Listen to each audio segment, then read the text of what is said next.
போற்றுதலுக்குரிய கோகுலாச்சாரிய ஐயா அவர்கள் மாலவன் தமிழ் என்ற தலைப்பில் பேசுவதற்கு அழைக்கிறோம்.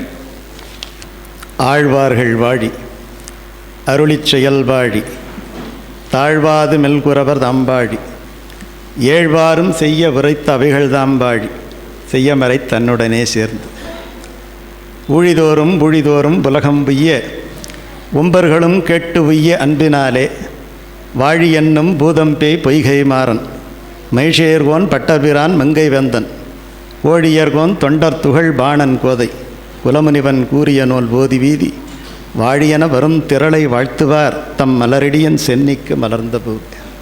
இங்கே கூடியிருக்கக்கூடிய பெரியவர்கள் அத்தனை பேருக்கும் என்னுடைய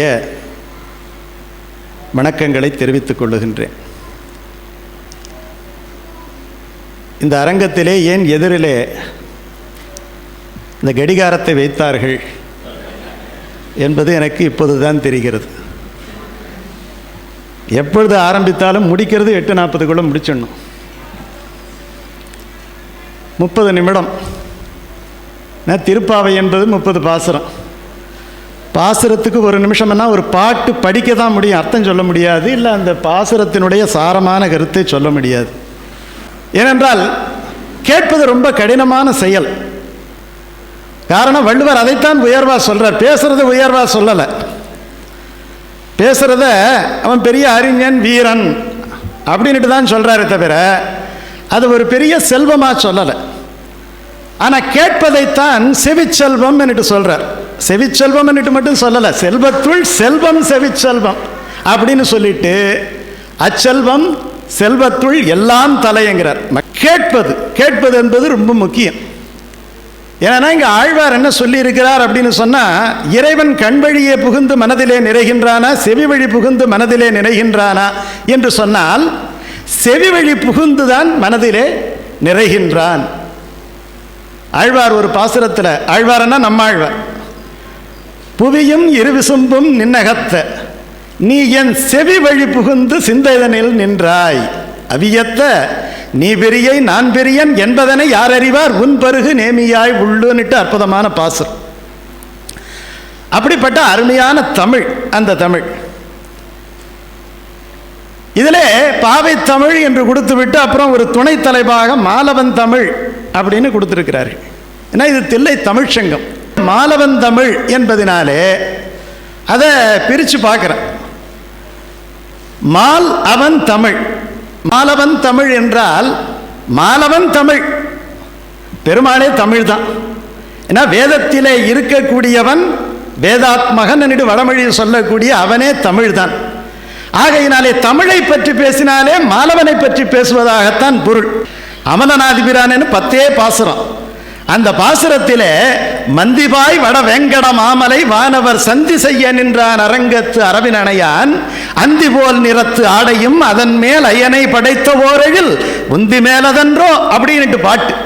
அப்போ உரையாசி இதில் ஒன்றும் தெரியாது. உரையாசிரியர் சொல்றார், வானத்திலே இருந்து கீழே இறங்கி திருமலை என்கிற குன்றின் மீது நின்று விட்டு திருவரங்கத்திலே அங்க நின்று இளைப்பாரி திருவரங்கத்தினுடைய வடகரை வழியாக வந்து அந்த கருவறையிலே படித்துக் கொண்டான் ஆழ்வானுடைய ஞானத்தமிழை கேட்பதற்காக. இது உரையில தான் நமக்கு தெரியும், நேரா பார்த்தா பாட்டுல தெரியாது. அப்படிப்பட்ட அற்புதமான ஒரு தமிழ். வாய்க்கும் குருகூர் வீதி எச்சிலை வாரி உண்ட நாய்க்கும் பதம் அளித்தாய். வாய்க்கும் குருகூர் வீதி எச்சிலை வாரி உண்ட நாய்க்கும் பதம் அளித்தாய். அந்த நாயோடு இந்த பேயனையும் சேர்த்தால் பழுதோ, பெருமாள் மகுடம் சாய்க்கும்படி கவி சொல்லும் ஞான தமிழ்கடலே நிட்டு பாட்டு. பெருமாள் தூங்குறதே இவருடைய தமிழை கேட்கறதுக்கு தான். இது எங்க சொல்றான்னு உரையாசிரியர் சொல்வார். வைணவ மரபிலே ஆழ்வார்கள் 24 பிரபந்தத்தை பாடி இருக்கிறார்கள். சில ஆழ்வார்கள் 2 பிரபந்தம், சில ஆழ்வார் ஒரே பிரபந்தம். 12 பேர் என்று சொல்றது இருக்கு, 10 பேர் என்று சொல்றது இருக்கு. ஆண்டாளையும் மதுரகவி ஆழ்வாரையும் தட்டிட்டு மிச்சம் இருக்கிற 10 பேர் ஆழ்வார்கள் 11 வாக்கியம் இருக்கு. அதில் 6 பிரபந்தம் பாடினவர் திருமங்கை ஆழ்வார், 4 பிரபந்தம் பாடினவர் நம்ம ஆழ்வார், 2 பிரபந்தம் பாடினவர் சில பேர் இருக்கிறாங்க, பெரிய ஆழ்வார் இருக்கிறார். ஆண்டாள் 2 பிரபந்தம். முதல்ல பாடினது, அதனுடைய துவக்க நிலையிலே பாடியது திருப்பாவை. இரண்டாவது நிலையிலே திருப்பாவையினுடைய பலனாக பாடியது நாச்சியார் திருமொழி. இதில் என்ன அருமை என்று சொன்னால், திருப்பாவை என்பது ஒரு மாதத்தின் பெயரோடு துவங்குகிறது. திருப்பாவை ஆரம்பிக்கும் போதே மார்கழி திங்கள் மதி நிறைந்த நன்னாள் என்று மார்கழி 1ஆம் தேதி சொல்றார். மார்கழியினுடைய முடிவு தை மாதம். நாச்சியார் திருமொழி ஆரம்பிக்கும் போது தையொரு திங்களும் தரை விளக்கின்னு ஆரம்பிக்கிறார். ஒரு மாதத்தினுடைய பெயரையே முதலெழுத்தாக கொண்டு 2 பிரபந்தங்களை ஆண்டாள் செய்தாள். இப்போ ஆண்டாளுக்கு அத்தனை பெயர். வைணவத்திலே ஆண்களுக்கெல்லாம் தாசர்கள் தான் பேர், ஆனா பெண்களுக்கு மட்டும் ஆண்டாள், ஆண்டவள் பேர். காரணம், இவள் எம்பெருமானையே ஆண்டவள். எப்படி ஆண்டாளாம்? தன்னுடைய சாத்வீக பலத்தினாலே பூமாலையை கட்டி அவனை கட்டி இணைத்து தன் அருகிலே இழுத்து கொண்டாள். அப்படி எம்பெருமானை ஆளக்கூடிய தமிழாக அவளுடைய தமிழ் இருந்தது. அதனால்தான் ஆண்டாள் என்று பேர். வைணவத்தினுடைய மரபில் ஒரே ஒரு சின்ன விஷயத்தை சொல்றேன். வைணவ திருத்தலங்கள் 108. அந்த 108 என்பதை தமிழிலே இல்லாத வடமொழிக்காரர்கள் அதை தான் ஏத்துக்கிறாங்க இல்லையா? எப்படி பாடல் பெற்ற தலம் என்று இவங்க சொல்றாங்களோ அந்த மாதிரி வைணவத்திலே பாடல் பெற்ற தலம் அது திருத்தலம் சொல்றோம், திவ்ய தேசம் சொல்றோம். இந்த ஏன் 109 இருக்கக்கூடாதா, 110 இருக்கக்கூடாதா? ஸ்ரீமுஷ்ணம் திவ்ய தேசம் கிடையாது, புராண இதிகாச பிரசித்தி பெற்ற கோயிலாக கூட கிடையாது. ஆனா நம்முடைய சித்திரகூடம்ங்கிறது திவ்ய தேசம். வடநாட்டு திவ்ய தேசம் சில திவ்ய தேசங்கள் இருக்கு, அங்கேயும் போய் பாடி இருக்கிறாங்க ஆழ்வார். அப்போ திவ்ய தேசம் என்பதை எல்லா மொழிக்காரர்களும் ஏற்றுக்கொள்ளுகின்றார்கள். அப்படி அந்த 108 மட்டும் ஒரு குறிப்பிட்ட ஒரு சுற்றுக்கள் அடக்குவதற்கு என்ன காரணம் என்று சொன்னால் தமிழ்தான் காரணம். எம்பெருமான்கள் எல்லாம் எவ்வளவு ஒரு உயர்ந்த ஒரு தலத்திலே இருந்தாலும் கூட ஆழ்வார் யார் பாடினா கூட அவங்களுடைய எச்சில் எதிர்க்க இருக்கிறவங்களுக்கு விழும். வைணவ மரபிலே இந்த தமிழை கேட்பதற்காகவே ஆழ்வாரிடத்திலே நெருங்கி வந்து எம்பெருமான் அமர்ந்து கொள்வானா, இறைவன் அமர்ந்து கொள்வானா. ஆனால் ஆழ்வார்கள் பாடும் பொழுது அவர்களுடைய பாட்டினுடைய எச்சில் அந்த எம்பெருமான் மீது தெரிக்குமா, அது உயர்வா எடுத்துப்பானா, தமிழ் எச்சில் என்னட்டு. ஆகையினாலே தமிழினாலே எந்த எந்த தலங்களெல்லாம் பாடப்பெற்றதோ தமிழினாலே, வடமொழியில ரொம்ப பேர் பாடி இருக்கிறாங்க, தெலுங்குல புரந்தரதாசர் பாடி இருக்கிறார், அது திவ்யதேச கணக்கில் அவங்களும் சேர்த்துக்கல நம்மளும் சேர்த்துக்கல.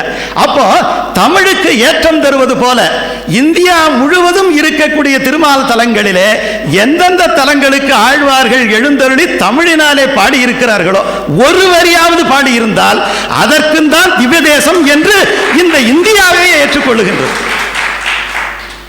அதே போலவே கார்த்திகை மாசம் பிறந்தாலே திருநெடுந்தாண்டகம் பாடுறார். அற்புதமான, அதுவும் 30 பிரபந்தம் தான். அந்த திருநெடுந்தாண்டகம் பாடிய உடனே பெருமாள் கேட்கிறாரா, அற்புதமான சுவையுள்ள இந்த பிரபந்தத்தை பாடி கொடுத்தாயே உனக்கு என்ன வேண்டும் என்று. எம்பெருமான் திருமங்கையாழ்வார் காசு பணத்தை கேட்கல, வீடு வாசலை கேட்கல, தனக்கு மோட்சத்தையே கேட்கவில்லை.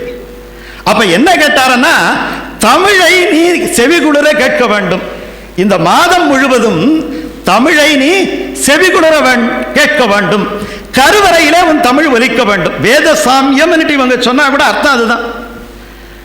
என்ன வேத சாமியம்? சென்றால் குடையாம், இருந்தால் சிங்காசனமாம், இது இல்லாம உள்ள நடக்காது. எல்லாம் பேசுவாங்க, வடமொழியில பேசுவாங்க.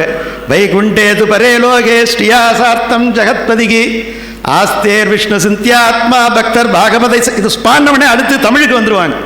சென்றால் குடையாம், இருந்தால் சிங்காசனமாம், நின்றால் மரபடியாம், நீழ்கடலுள் என்றும் புனையாம், மணிவிளக்காம், பும்பட்டாம், புல்கமணையாம், திருமார்க்கு அரவு. அதை சொல்லாம பூஜை முடியாது. இன்னைக்கு நீங்க போய் கேட்கலாம், ஏவியார் சொல்லிட்டு இருப்பார். தமிழை கேட்காட்டி அவனுடைய பூஜை நிறைவு பெறாது. எனக்கு அந்த அமுதே வேண்டான்னுடுவான். தமிழினாதான் நாறு நறும்பொழில் மாலுறும் சோலை நம்பிக்கை நான் 100 தடா வெண்ணை வாய் நேர்ந்து பராவி வைத்தேன், 100 தடா அக்கார அடிது சொன்னேன், ஏறுதலுடையான் இன்று வந்து இத்தனையும் கொள்ளும் கோலோ என்றார். மானசீக பூஜை. அந்த மானசீக பூஜையை சொல்லாமல் திரு அமுது படைப்பது கிடையாது. வடமொழி ஸ்லோகம் சொல்றது கிடையாது. இது உள்ள எடுத்து காமிக்கும் போது இது சொல்லுவாங்க. ஆண்டாளுடைய இந்த பாசுரத்தை சொல்லுவாங்க. இன்று இத்தனையும் அமுத செய்திடப்பெறில் நான் 1 100 1000 கொடுத்து அடுத்த பாசனம் வரும். ஆகையினாலே அடுத்தது இந்த திருப்பாவனுடைய ஒரே ஒரு ஸ்ட்ரக்சர் 10 நிமிஷம் இருக்கு, முடிச்சிடுறேன். ஞானம் அனுஷ்டானம், வடமொழியா இருந்தாலும் பொறுத்துக்கணும். அனுஷ்டானம்ங்கிறது செயல்முறை. இது ஆழ்வானுடைய பாசனம். ஒரு மனிதன் முன்னேறுவதற்கு உய்ய வேண்டும் என்று ரொம்ப அற்புதமா சொன்னார்.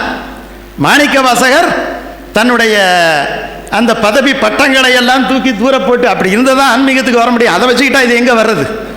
மணிவாசகர் எல்லாத்தையும் தூக்கி போட்டார், இறைவனை பிடித்தார். இறைவனை பிடித்து இறைவனை பிடித்ததால் கிடைத்த பலன்களை உலகத்தாருக்கு சொன்னார். அதுதான் நம்முடைய பாடல்களுடைய மதிப்பு. ஆண்டாள் அதே மாதிரி. ஆண்டாள் யாரு? பூமாதேவியினுடைய அம்சம். ஆழ்வார் சொல்றார், இன்றோ திருவாடிப்பூரம் எமக்காகவென்றோ இங்கே ஆண்டாள் அவதரித்தாள், வைகுந்த வான்போகம் தன்னை இகழ்ந்து என்கிறார். எல்லாரும் மேலே போக வேண்டி இருக்கு, தான் இருக்கக்கூடிய வைகுந்தத்தை தூக்கி தூர எறிந்துவிட்டு இங்கே கீழே திருப்பாவை என்கிற ஒரு பிரபந்தத்தை பாடி இந்த மக்களை வையத்து வாழ்வீர்கள் என்று வாயச் செய்வோம் என்பதை தன்னுடைய லட்சியமாக வைத்துக் கொண்டு கீழே ஒருத்தி பிறந்தாள் என்றால் அவள் ஆண்டாள் தான். அந்த பிரபந்தத்திலே, ஆண்டாள் பாடிய பிரபந்தத்திலே இதுக்கு செயல்முறை பிரபந்தம் என்று பேர். மார்க்கம் என்கிற ஒரு வழியில இருந்ததுதான் பிறந்தது மார்க்கம். மார்கழி என்பது மாசானாம் மார்கழி சீரசோகம் கீதையில சொல்றான். ஏன்னா மார்கழி பிறந்தா தை பிறக்கும். இந்த மார்க்கத்தை கடைபிடித்தால் தையிலே வழி கிடைக்கும். தை பிறந்தால் வழி பிறக்கும் என்று சொன்னா மார்கழியினுடைய இறை வழிபாட்டினுடைய பலன் நமக்கு தை மாதத்திலே கிடைக்கும் என்பதைத்தான் இவர்கள் அப்படி சொன்னார்கள். மார்கழி மாதம் என்பதை விட இந்த மாதத்துக்கு திருப்பாவை மாதம் என்று பெயர். அப்படிப்பட்ட ஒரு உத்தமமான பிரபந்தம். அந்த பிரபந்தத்தினுடைய சாரமான கருத்து அது சொல்றார். அனுஷ்டான பிரபந்தம் என்று சொன்ன இந்த அனுஷ்டானம் என்ன அப்படி என்பதை 2 வரியிலே சொல்லி நான் முடிச்சிடுவேன். பெருமாள் என்ன சொல்றார்? அறிவு வேறு, ஞானம் வேறு. அறிவை வைத்துக்கொண்டு ஞானத்தை அடையலாம், அடையாமலும் போகலாம். இன்னும் ரொம்ப அறிவாளி ஞான சூன்யமாக தான் இருக்கிறான். ஆகையினாலே அறிவை வைத்துக்கொண்டு ஞானத்தை பெறலாம். ஆகையினாலே அறிவை பெறுவதற்கு, ஞானத்தை பெறுவதற்கு அறிவு ஒரு வழி அல்ல. ஏன்னா அந்த அறிவை அப்படியே எடுத்து கூட கொடுத்துருவா. காளிதாசன் எந்த யூனிவர்சிட்டியில் படிச்சுட்டு சாகுந்தலம் எழுதினான். காளிதாசனுக்கு ஞானத்தை கொடுத்து விட்டாள். ஏன் எத்தனையோ நாட்டுப்புற கவிகள் இருக்கிறார்கள் அல்லவா? தமிழை படித்தவர்களோட தமிழை நன்றாக பேசுகின்ற, தமிழை படிக்காதவர்களும் இருக்கிறார்கள். ஆகையினாலே இதை எடுத்து ஆழ்வார் சொல்றார், ஞானம் அனுஷ்டானம் நன்றாகவே உடையனான குருவை அடைந்த கால் தேனார் கமல திருமா மகள் கொழுனன் தானே வைகுந்தம் தரும். ஞானத்திற்கு சேர்ந்த அனுஷ்டானம் என்னன்னா, ஞானக்கு வேற ஒன்றும் கிடையாது, நடத்தை. இந்த கேரக்டர் நடத்தையில் நின்றுயர் நாயகன் என்று சொன்னா இல்லையா?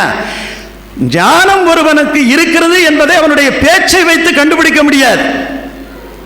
அவன் அந்த ஞானத்துக்கு சேர்த்தியான செய்கையை வைத்துக் கொண்டே இவன் ஞானமுடையவன் ஞானம் இல்லாதவன் என்பதை சொல்ல முடியும் என்பதை வைணவ உரையாசிரியர்கள் எடுத்து காண்பிக்கிறார்கள். ஞானத்தோடு சேர்ந்த செய்கையா அது எப்படி இருக்க வேண்டும் என்பதைத்தான் இதுல சொல்றார். திருவள்ளுவர் இதைத்தான் சொல்றார். இதுல நீராட நீராடன்னுட்டு பதம் வருது. ஆனா எங்கேயும் போய் குளிச்சதா அந்த திருப்பாவையில கிடையாது. உலகம் செழிக்க வேண்டும், மழை பொழிய வேண்டும் இப்படிதான் சொல்றாங்களே தவிர ஏதாவது ஒரு இடத்துல குளிச்சுட்டு வந்ததா ஏதாவது ஒரு பாட்டில் இருக்கா? குளிக்க கூப்பிட்டுட்டு போறாங்களே தவிர குளிச்சுட்டு சன்னதிக்கு போனதா இருக்கிறா? கிடையாது. நான் பார்த்த வரைக்கும் இல்லை. ஏன்னா அப்படியே போறாங்க, கண்ணனை அழிச்சிட்டு போறாங்க, அப்புறம் கண்ணனுக்கு போட்டு சொல்றாங்க நீ ஏந்திரிச்சு வரணும்ங்கிறாங்க. உடனே அவன் இடத்துல ஒரு பிரார்த்தனை வைக்கிறாங்க. அவன் இடுப்புல இருக்கிற துணி பறகிற எல்லாம் எடுத்துறான், எல்லாம் எடுத்துக்கிட்டு போறாங்க. வா சக்கர பொங்கல் சாப்பிடலாம். கூடார வெல்லும் சீர் கோவிந்தா உந்தன்னை பாடி பறை கொண்டு யாம்பெரும் சன்மானம் நாடு புகழும் பரிசினால் நன்றாக சூடகமே தோள்வளையே தோடே செவிப்பூவே பாடகமே என்றனைய பல் கலனும் யாமணிவோம் ஆடை உடுப்போம் அதன் பின்னே மூட நெய் பெய்து. நான் கூட சொல்றது ஒரு காலத்தில், அந்த காலத்தில் டால்டா கீட்டா இருக்கா, மூட நெய் பெய்துன்னு சொல்றாரு. நல்ல நெய் இல்லாம இருக்குமான்னுட்டு சக்கர பொங்கலை மூடும்படியான நெய்யா, ஏன்னா கறவைகள் இல்லையா? ஆகையினால மூட நெய் பெய்து முழங்கை வழிபார அந்த இடத்துல சொல்ற. சாப்பிட்றது முக்கியமானுட்டு ஒரு உரை ஆசிரியர் கேட்கிறார். சாப்பிட்றது முக்கியம் இல்லைங்கிறார். வாயில நெய் விழுவுதுன்னு சொன்னா பரவாயில்ல, கையில நெய் விழுவுதுன்னு சொன்னா என்ன அர்த்தங்கிறார். இவர்கள் சாப்பிடவே இல்லை, கையில வைத்துக்கொண்டு அப்ப இவர்களுடைய பலன் என்னன்னா எல்லாரும் கூடி எம்பெருமானை அனுபவிக்கிறார்கள் அல்லவா, ஆகையினாலே அந்த அனுபவம் தான் அவர்களுக்கு சர்க்கரை பொங்கலே தவிர இது சக்கரை பொங்கல் கிடையாது என்று உரையாசிரியர் அந்த இடத்துல ரொம்ப ஆகையினால இதுல நீராட்டம் என்பது ஒரே வரி. இப்ப வள்ளுவருக்கு வந்தா எல்லாம் புரிஞ்சு போயிடும். வள்ளுவர் என்ன சொல்றார்? புறத்தூய்மை நீரால் அமையும், அகத்தூய்மை வாய்மையால் காணப்படும். வாய்மை தான் மெய்மை சொல். விஷ்ணு சித்தர் கேட்டிருப்பார் மெய்மை சொல்லன்னுட்டு அர்த்தம். சரம ஸ்லோகத்துக்கு என்ன அர்த்தம்னா மெய்மை. அப்ப பொய்மை சொல்லன்னுட்டு ஒண்ணு இருக்கு இல்லையா? மெய்யில் வாழ்க்கையை மெய்யென கொள்ளும் என்ன மெய்யில்லாத வாழ்க்கையை மெய்யென அவர் சொன்னார் இல்லையா? எது நமக்கு ஜீவனம், எது உஜ்ஜீவனம்? உடம்போடு வாழ்கின்ற வாழ்க்கை ஜீவனம், உயிருக்காக வாழ்கின்ற வாழ்க்கை உய்வடைதல். தமிழில சொல்லணும்னா உய்ய கொண்டாரன்னுட்டே ஒருத்தவர் பேர் இருக்கு அழகான தமிழ்ல, அதுக்கு உஜ்ஜீவனம் பேர். சமைச்சு சம்பாரிச்சு சாப்பிடுறது ஜீவனம். அந்த ஜீவனத்துக்கு எது வேணாலும் செய்யலாம் நீங்க. ஆனால் அதைத்தான் நாம் பெரிதாக நினைக்கிறோம். நீ ராமானுஜர் ஒரு இடத்துல காமிக்கிறார், நல்ல அற்புதமான பெருமாள் கோயில் சொல்ற, அங்க விட்டுட்டு ஏன் வந்தேங்கிறார். என்ன அங்க ஜீவனத்துக்கு வழியிலேன்னு சொல்றார். அப்ப சொல்றார், ஒரு மாடு மேய்ச்சி அந்த பாலை கறந்து வித்தாவது சாப்பிடக்கூடாது, அதை விடவா பெரிய வயிறு? அப்ப ஒருவன் சம்பாதிப்பது வேறு காரணங்களுக்காக, ஆடம்பரம், செல்வி, செல்வாக்கு, எத்தனையோ விஷயங்களுக்காக தவிர ஆத்மாவுக்காக நான் சம்பாதிக்கிறேன் என்று சொல்பவர்கள் யாருமே கிடையாது. என்னதான் ஆத்மா என்று இருப்பதே அனைவருக்கும் தெரியாது. ஆகையினால் அதனால்தான் வாடினேன் வாடி வருந்தினேன் என்று திருமங்கை ஆழ்வார் சொல்றார். இப்ப இவர் சொல்றார் கற்க, அதுதான் ஞானம். கசடு அறைங்கிறார். கசடு அற கற்கங்கிறது ஒரு வார்த்தை. கசடற கற்க, குற்றமில்லாதவை கற்க வேண்டும், குற்றம் இல்லாதபடிக்கு கற்க வேண்டும், குற்றம் நீங்கும்படியாக கற்க வேண்டும். கல்வியினுடைய பலன் அதுதான். கல்வியினுடைய பலன் கசடு அற வேண்டும். அப்போ ஒரு படிப்பானது ஒருவனுடைய மனதிலே இருக்கக்கூடிய அழுக்குகளை நீக்கவில்லை என்று சொன்னால் ஆண்டோர்கள் அவன் எவ்வளவு பெரிய பட்டம் பெற்றிருந்தாலும் அவனை படித்தவனாக அந்த காலத்திலே நினைப்பது கிடையாது. இப்ப திருவள்ளுவர் என்ன சொல்றார்? சொல்லும் பொழுது மனத்து கண் மாசு இளன் ஆதல் அனைத்தரன் ஆகுல நீர பிற. அப்ப மனத்து கண் மாசு இல்லாமல் இருக்க வேண்டும் என்று சொன்னால் கசடு அற கற்க வேண்டும். கற்பது நோக்கம் கசடு அறுப்பதாக இருக்க வேண்டும். அப்போ உள்ளே இருக்கக்கூடிய மனமாசுகள் நீங்க வேண்டும் என்று சொன்னால், தூய்மை பெற வேண்டும் என்று சொன்னால் நீராட்டம் உள் நீராட்டமாக அமைய வேண்டும். உடம்பை கழுவுவதை போலவே ஆன்மாவை கழுவ வேண்டும். இந்த ஆன்மாவை கழுவுவதுதான் திருப்பாவை. மன தூய்மை இல்லாதவனுக்கு எதை செய்தாலும் விமர்சனம் கிடையாது. மன தூய்மை உள்ளவனுக்கு எதையும் செய்ய வேண்டிய அவசியம் கிடையாது. மன தூய்மை இல்லாதவன் எவ்வளவு முயற்சி பண்ணாலும் இறைவனை அடைய முடியாது. ஆனால் மன தூய்மை வந்துவிட்டால் அவன் எந்த முயற்சியும் செய்ய வேண்டியது கிடையாது. இதைதான் இந்துவில் ஒரு தரம் ஒரு சின்ன கட்டுரை எழுதின, இறைவனை தேடி நம்மால் அடைய முடியாது. ஆனால் நாம் இறைவன் விரும்பும்படியான வாழ்க்கையை வாழ்ந்தால் அட்ரஸை தேடிக்கிட்டு இறைவன் வந்து விடுவான். படிச்சீங்களா அந்த கட்டுரை? நீங்க குலசேகராவுக்கார் இதுதான் காமிக்கிறார். அதெல்லாம் சொல்றதுக்கு நேரம் கிடையாது. ஒரு காரிகை ஒரு சின்ன ஆயர்குல பெண்கிட்டே போயிடுறானா, இங்க கோயில்ல இல்லையா அவன். ஆழ்வாரு சொல்ற, இங்க இருக்கும் போதே வானத்திலிருந்து வானத்திலேயே அவன் இல்லையா. சுட்டு நன் மாலைகள் தூயன வெந்தி விண்ணோர்கள் நன்னீராட்டி அந்தூபம் தரா நிற்கவே அங்கோர் மாயையினால் ஈட்டிய வெண்ணை தொடுபுண்ண போந்தி விலேற்றுவேன் கூன் கோட்டிடை ஆடினை குத்து அடல் ஆயிரதம் கொம்புனுக்கேங்கிற ஒரு நப்பினை பிராட்டி ஒரு ஆயுர்குல பெண்ணுக்காக அங்கே திருமஞ்சன காலத்திலே புகை போடும் போது அந்த நிமிஷத்துல இங்க வந்துட்டு அங்க போயிட்டான். அப்ப அங்கேயே நித்திய சூரிய அவன் இல்லை எங்கும் போது இங்க மட்டும் இருப்பானா? ஆனால் நம்முடைய முகவரி தெரியும். நம்முடைய முகவரி எம்பெருமானுக்கு தெரியும். அவன் நம்மை அடைவதுதான் அவனுடைய நோக்கமும் கூட. நல்லா தெரிஞ்சுக்கங்க, அவனை அடைவது நம்முடைய நோக்கம் கிடையாது, நம்மை அடைவதுதான் அவனுடைய நோக்கம். இதுதான் வைணவத்தினுடைய அடிநாதமான கருத்து. ஆனால் அவன் அடையும்படியான வாழ்க்கையும் ஒழுக்கமும் அறமும் தூய்மையும் நமக்கு இருக்க வேண்டும். இந்த தூய்மையை மட்டும் நம்ம பாதுகாத்துக் கொண்டால் எம்பெருமான் வராம போறான், நமக்கு என்ன கவலை? அதுதான் இங்கேயே வைகுந்தம் இங்கே பார்ப்பார்கள் என்று எழுதினார் மதுரகவி ஆழ்வார்.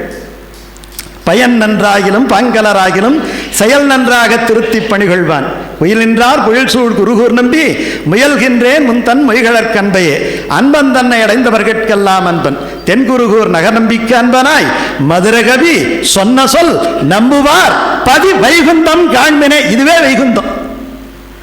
எங்கே இடத்திலே திருமாலினுடைய பெருமை பேசப்படுகிறதோ அந்த இடத்தை தனக்கு பரமதமாக அவன் ஆக்கிக் கொள்ளுகிறான்.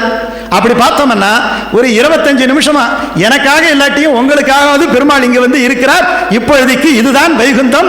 இந்த வைகுந்தத்திலே இருக்கக்கூடிய வாய்ப்பை ஆண்டோர்களான நீங்கள் எல்லாம் நிறைவொன்றுமில்லாத அடியனையும் ஒரு பொருட்டாக கருதி 4 வார்த்தை பைந்தமிழிலே அந்த எம்பெருமானுடைய பெருமை பேசுவதற்காக.